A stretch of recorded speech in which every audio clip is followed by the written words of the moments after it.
Hey guys, it's Jason here from the Omni Sales team, and in today's video, we're going to be breaking down why most sales tactics fail and how you can succeed. So it's not your fault if sales tactics fail, it's your fault if you don't learn and you don't understand these 10 points we're going through. So it's all well and good to learn a sales tactic, but if you don't use it and you don't utilize it and you don't start implementing it, obviously it's never going to start working for you. But these are the 10 reasons why sales tactics are going to be failing for you and how you can switch that and start having them work for you. So number one, you're just copying, but you don't understand. So many people, when they get something new, all they do is they instantly just copy it. They say it in the exact way, the exact tonality, they practice and they do exactly the same as what you learnt, or exactly the same technique as how you learnt it. But what they fail to do is they fail to understand why that sales technique is in place. So for an example, when I'm doing a meet and greet, one of my sales tactics is when someone walks into the display, I'm going to get out of my chair and I'm going to stand between them and where they need to walk into the display. That's a great sales tactic because it means the clients have to speak to us.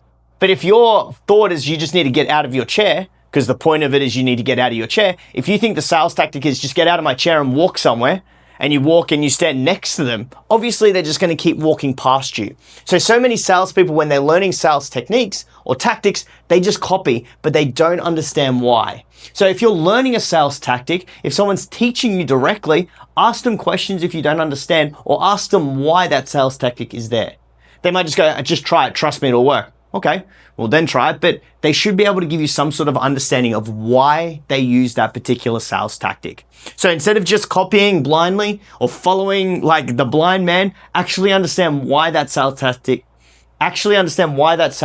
has been introduced and how you can better implement it into your train of sales or into your sales. So for an example, if it's getting up and getting in the way of the client, you might just get out of your chair, but no, you need to walk around and you need to get into the direction that the client has to walk. So you're understanding why, and then you can copy my sales tactic, but now you're understanding why and how to do it properly. So the first thing is they're just copying and they don't understand. Number two is they don't practice / role play. So once you learn a new sales tactic, it's all well and good to go and just use that on clients, but you're probably going to stumble on your words. You're probably going to stumble on the tactic itself. So you need to make sure that you're practicing and role playing. Now, if you have no one to practice or role play with, just go and practice in front of the mirror to start with. I'm sure most of you have a partner or a friend. Just ask them for 5 minutes or 10 minutes to sit down and go through. If you're in a double man center or if you have colleagues, obviously your colleagues are probably going to be more happy to practice or role play with you because they can learn as well. But whenever we're learning anything in sales, if you learn anything in your life, it's so important to start practicing and role playing how you can utilize that in your sales journey or in your sales process. The amount of people that I see just sitting on their phone scrolling when they have a perfect opportunity to do some role playing is insane. Now, yeah, it's obviously awkward doing role playing, particularly if you're doing with someone you don't really know, because you're afraid they're going to judge you, which is one of the other ones we get to. But obviously it's uncomfortable. But the more you role play, the more you practice, the more you keep growing, the more you keep learning, the easier it becomes, like anything in life. So, number one, you're copying, you don't understand. Number two, you're not practicing / role playing. Number three, you're not learning from your mistakes. So you've learned this great sales tactic. You're like, cool, I'm going to go and use it. And you keep using it, but you keep coming undone or something keeps coming up. So for an example, if I learned a sales tactic about how to overcome the I need to talk to my wife objection, like let's say that I need to talk to my wife and you know how to handle that objection because you've got a word script or a word play or a word track to use. If they then throw another objection every time at you and you don't know how to answer that, it's because you're not learning from your mistakes. So you might have learned the sales tactic, but if you're using it and then coming up against another challenge, you need to learn from those mistakes so you can avoid them. So maybe if it's the I need to talk to my wife is always then followed by the I need more time to think about it. Cool, let's try and get that timeline, think about it out of the way first. And you might do that by saying something like this to the client. Hey guys, just before we continue, I want to make sure that if everything is perfect and everything's in line, would you, if it was just you making the decision, would you be happy to move forward at the moment? If everything was right, would you want to make that decision and are you prepared to move forward? Ask them blankly. Wait for their answer. If they say yes, then we know that we've already got the I need to think about it objection out of the way. If that's always the objection that follows. So if you learn a sales tactic and then there's something that comes up as a result after that sales tactic, you need to learn from those mistakes. Number four, you have imposter syndrome. This one's massive in new home sales, and it's massive in sales in general. And that is when we learn a new sales tactic, we feel like we're not good enough to use it or we're going to stumble. Now, the only way you can get over the imposter syndrome is simply by doing it. Now, instead of doing it or practicing on clients, you should be practicing and role-playing with yourself or with colleagues. So many consultants walk around with the imposter syndrome. They don't think they're good enough. When they start having to do knockdown rebuild quotes, when they start having to do site cost preparations and site cost presentations, they have imposter syndrome and they feel like they're not good enough to do it. Guys, at the end of the day, you're in sales. It's your job to sell. So if you're uncomfortable with something, get comfortable with it. If you have imposter syndrome, practice and role play. Number 5, you're worried about what other people think. This one's a massive one, particularly if you work in a two-man center. Or a two-person center.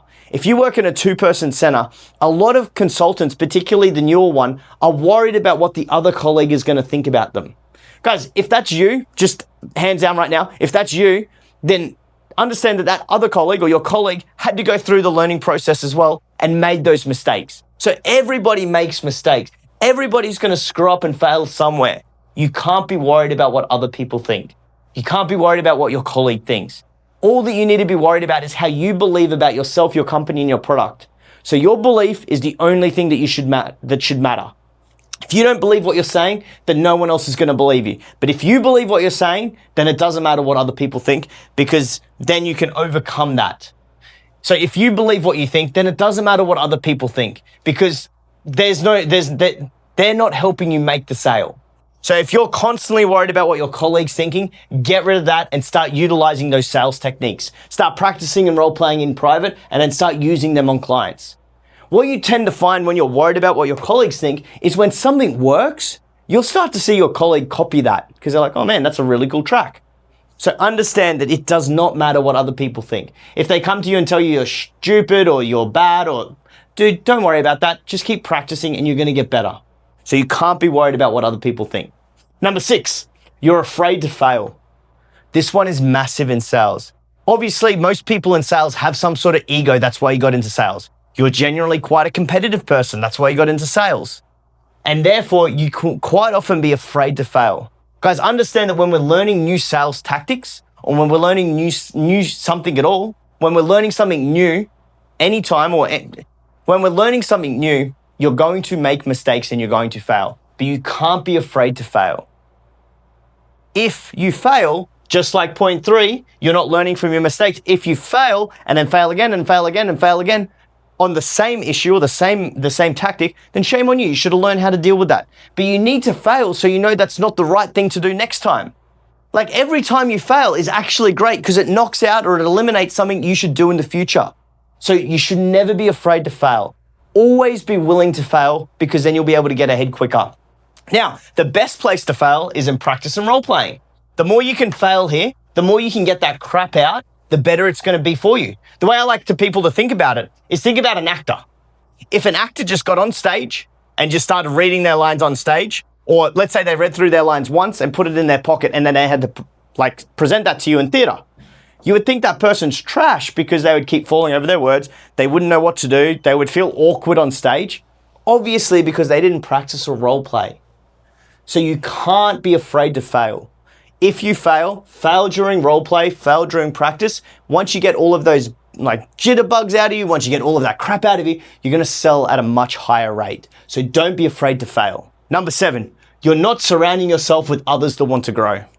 One of the biggest letdowns in sales, and this is in any industry, is they say this saying, pigs like to roll and shit together, birds of a feather flock together. So if you're the pig in the corner that just wants to sit there and throw shit up at each other, you're not going to be doing much, you're just going to be complaining, blaming other people, they are people who don't want to grow.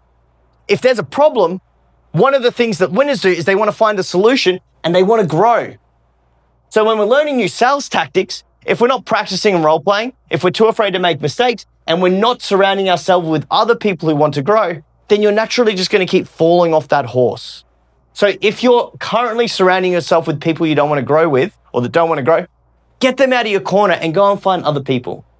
Now that might mean putting down family and friends and getting them away from you and going and hanging around more work colleagues. Look, at the end of the day, it's all about what you want to do. Do you want to succeed in sales or do you not want to? Do you want to make the bank or do you not want to? It's completely up to you. But so many of us are not surrounding ourselves with people that want to grow. Number 8, you don't commit. At the end of the day, it doesn't matter what else is written on this board. This, in my opinion, is the most important. You don't commit. When you learn a new sales tactic, you must commit to learning, practicing, and developing it. If you don't, you're just going to keep falling down. You're going to keep failing. You're not going to be learning from your mistakes. You must commit and go all in. Now, this isn't only just sales tactics, to be honest. This is anything in sales. If you're not ready to commit to that client and go all in on that client and give them the best service, if you're not ready to commit to your CRM system, if you're not ready to commit to the marketing strategies, if you don't commit, you're not going to get the results you want. So once you establish what it is you want and you know what you need to do to get there, you must commit to doing that no matter what. This is a non-negotiable. This is one of the most important points in sales. You must commit. Number 9, you think you know better. This is a massive one for seasoned salespeople. When they learn a new sales tactic, they think they know better and they're going to change it straight away to suit how they sell. Now that's all well and good. And obviously, you don't want to just be copying, you need to understand, but a lot of salespeople think they're too good or that they don't need to do this because they know better. Guys, at the end of the day, the best way to do it is just practice role play and see if it flows, see if it works for you. If it doesn't work for you, cool. But never assume you know better. Let me tell you a story about this particular one. You think you know better, and how I understood that there's no one who knows better. When I first started in the industry, I made 1 sale in my first month, and then I went a 5-3, 5-9. That was my first 5 months. So the first month I just learned as hard as I could. I got 1 sale, I was stoked, and then I went 5-3, 5-9. The month that I did the 9, I had the salesperson that won salesperson of the year before ring me and go, "Hey Jason, I just noticed you did a big month. I just wanted to find out, what are you doing different?" Man, I'd only been working in new home sales for 5 months. I'd only been selling home for 5 months. I just still didn't know what I was doing. I was just fluking these sales, if I'm going to be real. Like, I was working my ass off for clients. I was getting back to everyone. I was showing amazing customer service, but I didn't really know what I was doing. And he was ringing me to find out what I was doing different. That's when I found out that when you think you know better, you never do. If the most experienced person, or the person who's winning salesperson there, the person who I looked up to as the best person in our company, he was ringing me for advice, then I instantly knew that I'd never know better than everyone. You can learn stuff even from the most basic person. So never ever get into the position where you think you know better. And then finally, number 10, you don't want it enough. So if you take out all of the others, even if you take out the you don't commit, at the end of the day, guys, your sales is always going to be dictated by how much you want it. If you wanted it that bad, you'd get it. If you want anything that bad in life, you'll get it. If you don't want it bad enough, you're not going to get it. So you don't want it enough. Now, that's a really harsh one to finish on, but that's such an important one to remember. And again, we're talking about sales tactics and why they fail. You didn't want that sales tactic enough. You didn't want it to work enough. You didn't want to work on it. You didn't want to role play and practice. You didn't learn from your mistakes. You didn't go through these 10 things to understand. You didn't want it enough. That's what that means. Now, as I said, it's harsh, but guys, the most beautiful thing about everything on this list is everything on this list is in your control. Every video I do of 10 things that don't work or whatever, every video I do, the only things that I put on this board is things that you fix or things that you're in full control of. So if sales tactics currently aren't working for you and you want to fix that, study this board, go through those mistakes, see if there's any of these that you're making or if there's any of these points or steps that you're doing. And if they are, get them out of your game, implement a strategy that allows you to practice role play, learn from your mistakes, develop yourself, continue to grow, get yourself around other people that want to grow. And when you do, you're going to see those sales tactics start to flourish and you're going to be making way more sales. So guys, follow what's been seen on the board, rewatch this video, take some notes, understand if you're doing one of these, cool, take it out of your game. Now, if you are doing one of these or if you want help on how to fix one of these, drop that down into the comments down below, obviously, and I'll do a separate video on that. But these are the 10 reasons why most sales tactics don't work and how you can fix them. So as always, guys, my name was Jason from the Omni Sales team. Thank you so much for watching today's video. If you could drop a like and a comment, that would be really appreciated. And I can't wait to see you on the next one. Have a great day.